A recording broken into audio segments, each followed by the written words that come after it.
Hi, Well, Janice. hi, nice to see you again. I Happy New Year. Happy New Year.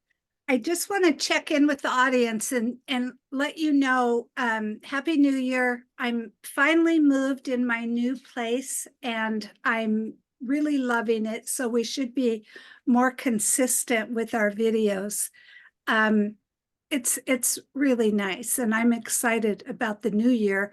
And Cheyenne is going to talk about losing my religion.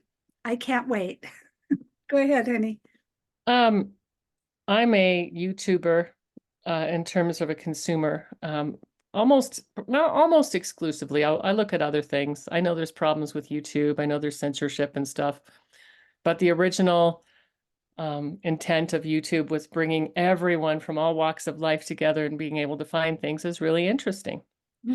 And I've been an ecumenical girl from young age. And I've had ecumenical means that you just look at all the religions and you don't have this separation. You try to find what's common about them. And I've done projects like peace polls where I bring different religions together. It's been really important for me somehow, the ecumenical part. And I was raised Catholic and I went to a Baptist school. And then as a teenager, when going to college, I cooked my way through college and I lived in a house full of Buddhists. And I've had a lot of exposure to different walks of life. In Crestone for Colorado for many years, which has a population of 80% Buddhist people, I had the privilege of having a retreat center where we served mostly Buddhists. They're great people to serve, they're kind and I find I'm living in an area of Arizona that has a huge Mormon population. It's pretty much like this line all the way up through Utah, is lots and lots of Mormons. And so I'm really going to talk about cults in a way. And I want to say that I going to talk about beliefs and I'm not judging. And I might say some things about certain sects of the Mormon church. But believe me, I have great love for the Mormons. I know there's problems with fundamentalists for everything. I know that sex abuse can happen in every religion, and it does. In fact, the more strict something gets, the more crazy the abuse can get, especially for women and children and people who are not considered the cream of the crop in that religion. Right. So I have been going down a rabbit hole lately on YouTube that involves people leaving the Mormon church, leaving the Kingston polygamy group. Amanda Ray has a lot of videos. Other types of sects. We know SECTS. We the whole world watched the Brown family, the Cody Brown and different. And so I actually typed in losing my religion, and I'm not the one who came up with it around this. That was Cody Brown's, obviously said it in one of the recently. I didn't know this, but I just got it collectively, where a woman asked him, what song would you say typifies your last few years? And he said, losing my religion. So he had it before I did. Uh, and so that's what I want to talk about. The Mormon Church is facing a lot of difficulty because it has been found out that their tithes have been invested into the market. They're one of the wealthiest. They're not the wealthiest church. There's two other wealthier churches, and they're in India. In terms of, because India has so many people, that's why. And the Mormons don't have that many people, but they tithe. And so people are saying that they shouldn't be, if you're a church and you don't have tax exempt status, you shouldn't be able to invest like that. And then there's been lots and lots and lots of sexual scandals, especially in FLDS, which is a fundamental sect in Utah, and also, and I've had the privilege of working with some people that have left from that. I'm not going to divulge too much because some of that was in therapeutic spaces, but I just have a love for people getting free. And I have a love of religion and an understanding of it. But I also know that why so many people are leaving the religion is because we're going into sitting under our own vine and fig tree. And that's Okay, hang on a minute. So we're leaving it because we're sitting under our own vine and fig tree. Okay. That's Luke 17:21. Don't look here, don't look here for God, but the kingdom of God is within you. And that is that's my belief. And so I want to talk about beliefs. And I'm going to give like a little talk for the next 10 minutes, and then I won't talk quite so much, but the Alaskans have 200 distinctions for snow because they need those distinctions. When you distinguish your belief, you can alter and change them. The work of Byron Katie is all around beliefs. Is that true? And asking questions to dismantle us from beliefs.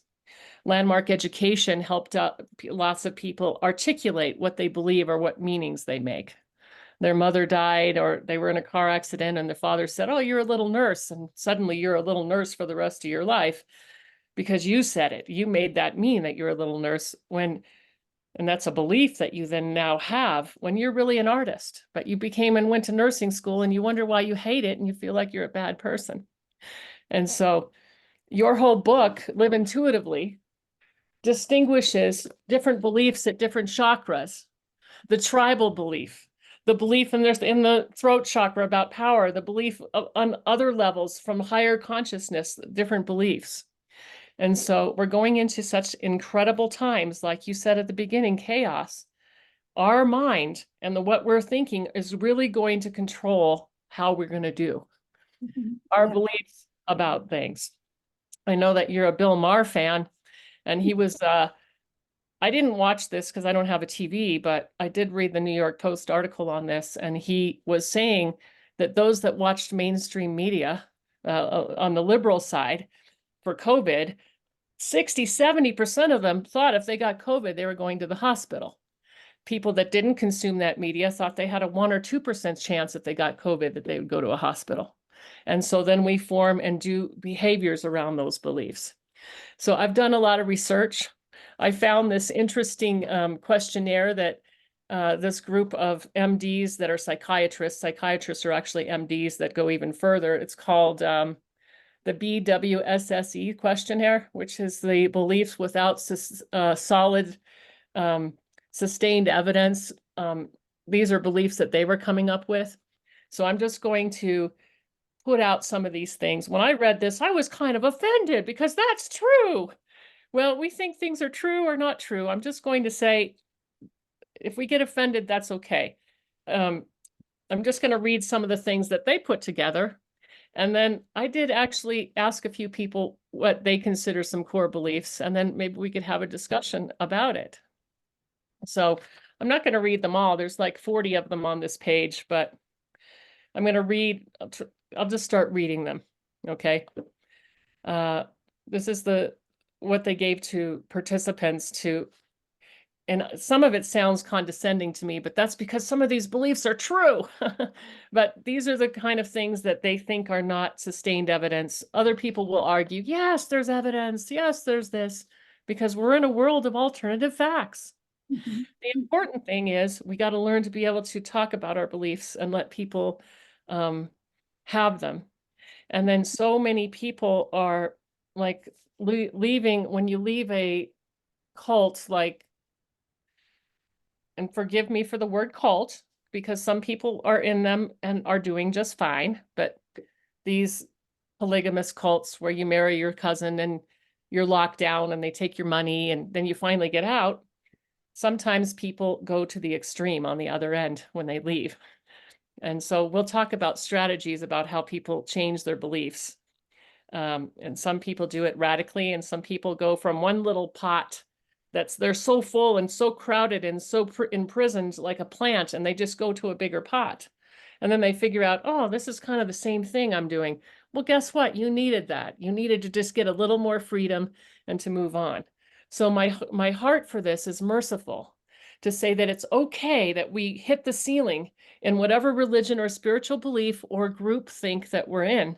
And it's okay that we're breaking out of it. That's the punchline. I'll just give that right now. So some beliefs are, I believe in the law of karma. Meteorologists predict the weather days in advance. I believe that when the stars align in a certain way, wonderful things will happen. The US government conspired to commit 9/11. If I step on a crack on the sidewalk, I'll hurt my mother. Bigfoot exists. Reincarnation exists. Ghosts, I believe in ghosts. I believe in heaven. I believe in hell. I believe in dinosaurs. The Loch Ness Monster exists. The moon landing was staged inside a Hollywood studio. Angels or spirits watch over us. Bacteria exists. People can be possessed by spirits. At a certain point in history, military political leaders have planned to attack this or that country. The tooth fairy is real. Aliens are real. Self-esteem affects your behavior. Yeah, some of those are true, right? Maybe they're not. People say, well, gravity is true. Well, tell that to a yogi or tell that to a mystic. Maybe they don't believe, maybe they don't subscribe to gravity. I've asked some spiritual people, and they said, what are core beliefs? Belief in the Bible, belief they are separated from God, belief that their ego is running things. They don't even know that. Belief that one person is superior to another. There's different beliefs around animals. Certain people believe animals are sentient and holy beings, and some people believe we have rule over them and they're put here to serve us, okay? People have entitlement beliefs, what they're entitled to. I'm entitled to housing, I'm entitled to this. Those are all different beliefs. I believe that we know better than so-and-so. Believe that this person is so-and-so. Sometimes so what I believe that's happening now is people are shifting where they're finding their authority. And they're going from an outer authority to more of a vertical authority that you and I have talked about a lot. Mhm. And as more and more of these really human beings are going to fail, and we're going to see a lot of people fail, and there's going to be a lot of sexual stuff coming out, not just from the Epstein stuff, but from religion. Almost all of the charismatic leaders we can think of, including Billy Graham, have been involved in horrific 33 level Masonic horrific stuff. And there has to be kind of a way back. And so the last little thing I want to think of is I used to do this stretch class 3 or 4 times a week. I do it maybe twice a week now. And on the tape, at the end of the tape, there was, I call it a tape because I'm so old, but the end of the recording, and I used to make fun of it and mock it because it was just so cheesy. We're done stretching out and we're sitting and getting ready to end it. We would say, healing is easy. Life is fun. Relationships are nourishing, and I am supported. And I would kind of make fun of that as being so cheesy. But now, since I've said it a few 400, 500, 600 times, yeah, that's true. Healing is easy. Life is fun. Relationships that are nourishing. That one hasn't landed all the way in for me, but I am supported. And what are your thoughts about these, since you've spent a whole PhD in examining beliefs at different levels? Well, let me think for just a second. I want to take it down a little bit in terms of simple beliefs. For instance, when I moved in here, I was told some things that I believed and then found out they weren't true. Not real big things, but I can't have my dog in every area, things, but I was directly told because there was a certain person who wanted me here, which I'm glad, it's all perfect. But when that belief hit up against what I saw, it was like, whoa. And when you have a lot of those, there's a lot of that. And then there's not trusting yourself, there's not trusting other people. And so I'm really validating what you're saying about going inward. I guess I'll share an example of that. When I knew I was moving, I still was mostly bedridden and unable to do much, but little by little, my mind started going places, and I envisioned a group of women, and I saw it kind of in the woods, and I saw it as a safe place for myself, and also a place where I could give something, even though I had been bedridden and had nothing to give.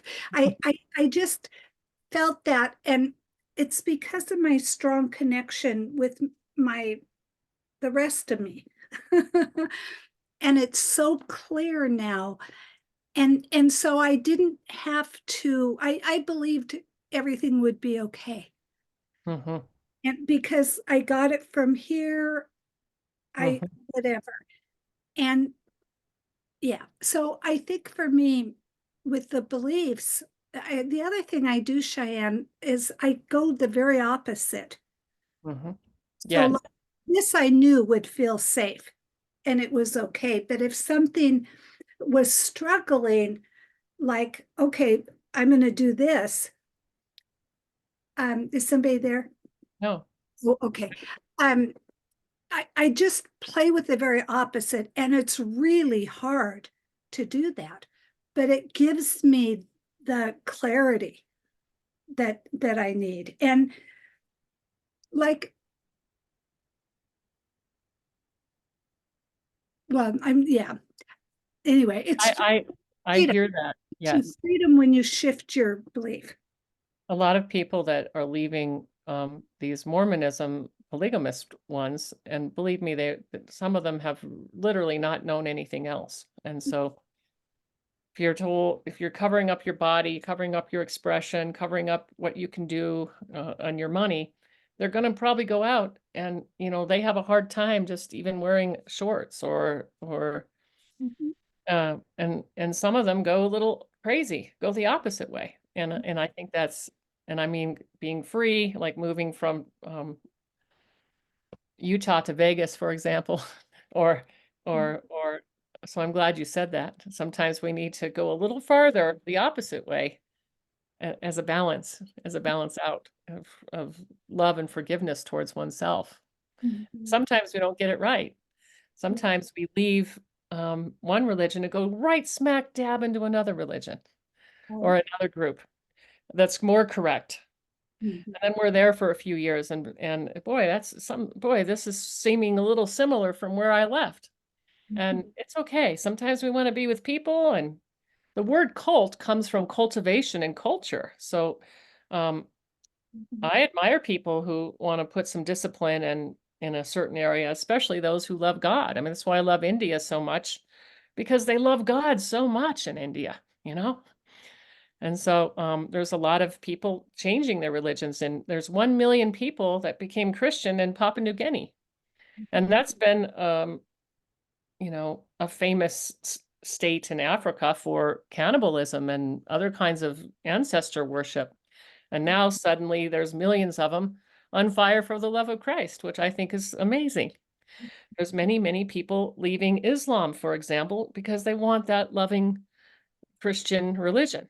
No offense against Islam, but it's if you're a woman, it's a little rough not being able to drive or not being able to do other things. And most, the Muslim people that I have more of a close relationship, they love their wives and women and children, and they actually don't really want them to be harmed or suppressed. But those are kind of the situations. There's so much religion going on and hatred of, the Middle East. My understanding is that they've been fighting um, for thousands and thousands of years. Uh, you know, the folklore, which is another belief, is that Maldak was blown up and they were fighting on Maldak, and some of them just came here and are still fighting. I don't know. But I know that when you have people who have the corner of God, they've got the corner on God, they've got the corner on God, then we're going to have some fights. And So when I think about that, I think about some people I watch on TV, who are Christian people who are clearly, I'm an innocent. I'm realizing that I'm an innocent. I'm like, if you want to be like Christ, you give food to people who are on the streets, and you you take care of the sick, it just is so simple. And when I see people so often, their belief is Christian, but I don't believe it is anymore. I think this is losing my religion. I think there's a really large population of calling the people who call themselves Christian, but are really, it's more now like you can get away with something. It's not, it has nothing to do with the Spirit of Christ. Right. And that's part of losing your religion too. It's rampant. And because I was in bed for 6 years, I've watched everything. And I'm as crazy as I am. One of the first things I watched was a Harvard thing on ethics. It was like 12 classes on ethics, and I loved it. Uh-huh. So I mean, I watched bizarre things, but I'm really seeing that people are giving it's like they're changing sex and money. They're Mhm. trading God for sex and money, and at a political level, not just political, a power level. However, power, you get lots of money, whatever. And to me, we need to call people out, I believe, and we start with people around us. Yeah. Well, boy, you learn someone, if you want to know someone's character, just bring in death or bring in money or sex, you'll know that. Um, some people have, that's an interesting area to explore is what people believe about death. You know, oh my goodness, I favor torching, burning, um, cremation. Others Annie. turn over in their grave, haha, to think about burning a body. And so we are shifting. We're going to be shifting our beliefs. People thought they had a lot of trust in authority, a lot of trust in medical people, and that's all been gone from COVID. And so we're all being pushed into that our own vine and our own trusting our own self. My sister was very, very smart, and in our 20s, she said this to me, and I couldn't believe how smart it was. But she said, Cheyenne, there's two kinds of people. And she said there's people who believe that God's on the inside of them and people that believe that God's on the outside of them. And I went, whoa, wow. And I've really come to know, are we a child of God or not? And if we're a child of God, that means we have God on the inside of us.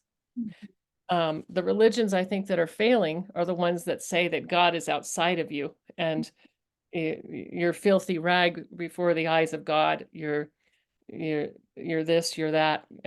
You're not good enough. You're not pure enough. The reason these things happen to you, just because bad things happen to you, doesn't mean it's your bad karma. But a lot of like Mormons are being told that, if you got 6 or 7 wives going per man, there are lots of young men who don't get any. So, the ratio is off. And so there's people called lost boys, and I've been listening to them, being kicked to the curb because they're so unworthy. They don't get one wife. It's only because they're not in the right family and they're not bowing and scraping in the right way. It's only because of the belief. Yes. And so just shifting our belief, and that's where forgiveness comes in for me. Our judgment is like a grappler. You know what a grappler is? A really good words with friends word. Yeah. It's also a tool that police officers are using. So this is what I'm using. It's if they're chasing someone and sometimes they just keep chasing and chasing, but the police is right behind them. But this tool goes and hooks to the car. And Oh, and so, grabs them. and so they can't drive away. It's like a steel cable.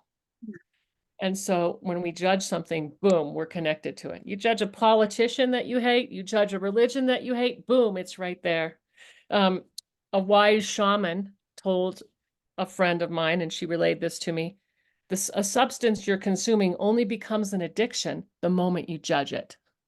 So maybe you're having a glass of wine, and then you start judging yourself for it. Boom, it becomes a fixation in your mind, and you're attached to it.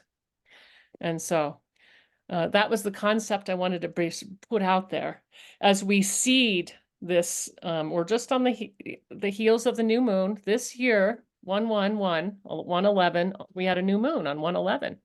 Ones are seeding, so we're still in that seeding place for the whole year.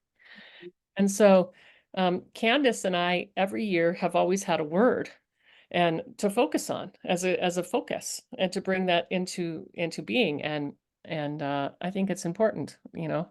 My word was clarity, and I think your word was receiving.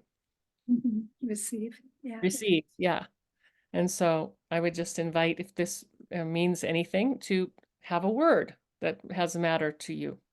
And I would invite you, if you've never heard of Byron Katie and you feel dominated and traumatic about things, especially low self-esteem, or you're going through trouble, besides getting a lot of help, which I believe in counseling very much so.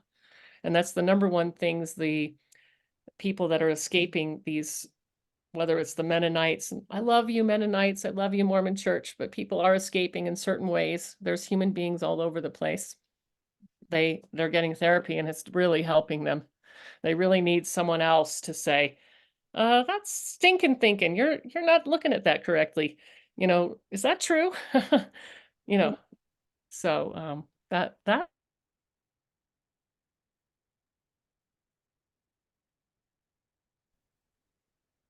there you are. Yeah, we got stuck a second there. Yeah. Thank you for that.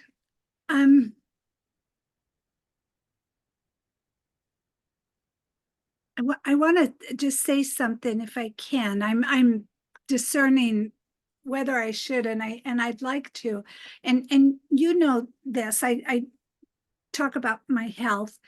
Well, one thing I want to say about health, young people today are so young people always are so focused on the outside that it's really time we start teaching people how to manage the inside for your health. And I mean, there's so many incredible tools we can use, you know, some on cutting edge of stuff, and it's fun, but it's, you know, we need to turn ourselves inside out. So anyway, what I wanted to share, Cheyenne, about beliefs, because I thought about this, you know, I've struggled a lot with getting stuck at anger around my doctors and that around my health situation. And I've been working on it for years, and I'm pretty good. I mean, I say I have forgiven. I'm real open to, you know, whatever, but I get something will happen, and a trauma hits, and I'm just a mess, which I need to work with. But what I wanted to say about that is I asked myself a few weeks ago, I thought, Candace, if you could totally forgive your doctors and this agency, how would you feel? And it was like the biggest thing right here for years. You know, why am I in bed? Why am I alone? Why won't my doctors help me? Why? I mean, it was year after year, day after day. And so that's what I'm working on. If I can just, whoever it is I think has whatever to me, just let it go. And yeah, so I thank you for this. It's a big one. I took on a new belief around this year, and I let it sink in. And the belief that I took on was that working on myself and healing myself is part of healing the collective. And so, but that was tough. That was tough for me to take on, you know. We've all been angry, we've all been through it, and anger is a gift from God, energy and motion. It's poisonous if we keep it too much. They say 1 minute of anger is worth like 6 hours of energy. And so I admit too, lots of anger towards criminals and people that harm people. And I admit to watching thieves in South America get killed in retribution, or people shooting a pedophile. And, you know, I admit to watching those things. I like criminal stories so I can see people get their comeuppance, go to prison. But now when I'm watching them, it's like a forgiveness project. I can see where people separate, you know. It's unfathomable how many numbers of serial killers, how many of them had like a single mother that adored them and then sold them to just got rid of them or went and slept with other people, or and so they shut down and then had nobody else. The thing is, when we are isolated, we can take one thought and go with a rocket with it. When we're around other people, or if we have siblings, they'll say, that's stupid. Get out, get over yourself. And right away, you're snapped out of it. But if you don't get snapped out of it for months and years, you can go down a really difficult path. And so I totally agree with that. I'm now living here with people who are older, and I'm not that I'm old, and I'm right. I'm still working on denial. But there's nothing about wanting to talk about how I feel, because everybody has something. You know, it's very different than when I'm all alone for 6 years and it's all me. So it's been wonderful. Just yeah. So Yeah. I had a friend, get out of yourself or get over yourself. I had a friend named Marvin check into a place, a like great place, community, over 55 living center. And he asked me for some advice. And I just said, because women, you know, if you're a functioning male, you'll have a lot of women come after you. And I told him this and he didn't believe me, but it's actually happened.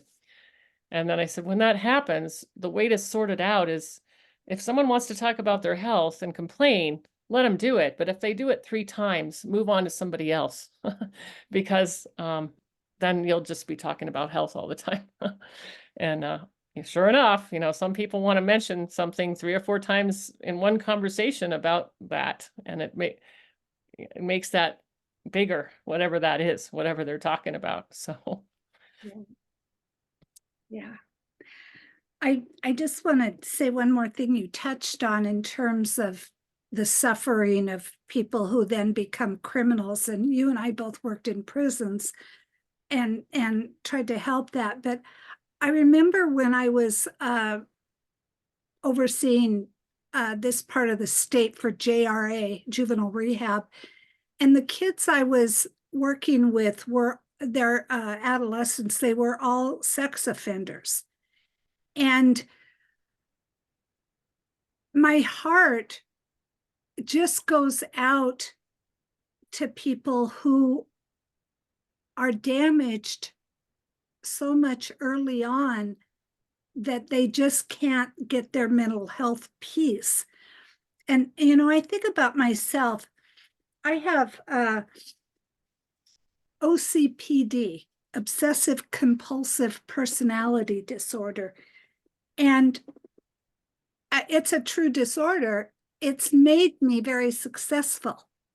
It's constantly thinking, doing better, perfectionist, more, all of right. it. You know, and I hear that when I talk, because, you know, I'll say when I was in Japan, or I mean, I just have, and I'm, you know, when you move, you have to get rid of stuff. I've had so many incredible spiritual experiences. I have masks and this and that, and I don't remember them, but I have all the, I'm sure you do too.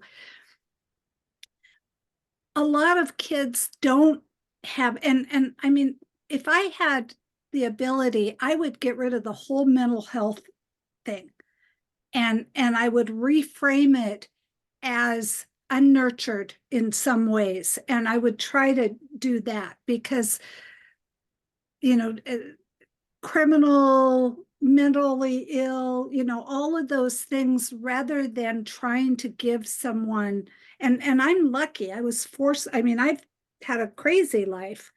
You know, I mean, I could have ended up in prison easily, although I would have been running the joint. But Yes, I'm I know. glad I was on the other side. True Anyway, that. True that.